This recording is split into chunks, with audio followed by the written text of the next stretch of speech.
Ada perubahan, tetap Nggak bikin. apa-apa. Solid bikin. Iya. Kita ada komitmen dengan Pak Prabowo. Nanti foto bareng di sana, ngobrol bisa. Ya.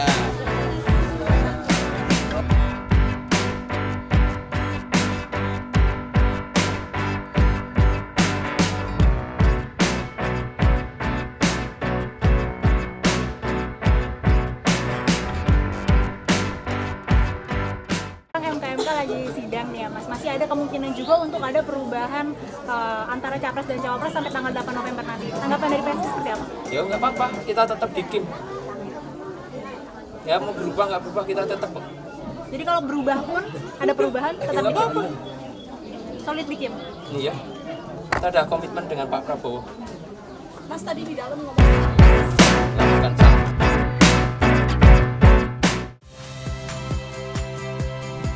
Saya Yasir Neneama. Saksikan program-program Kompas TV melalui siaran digital, pay TV, dan media streaming lainnya. Kompas TV, independen, terpercaya.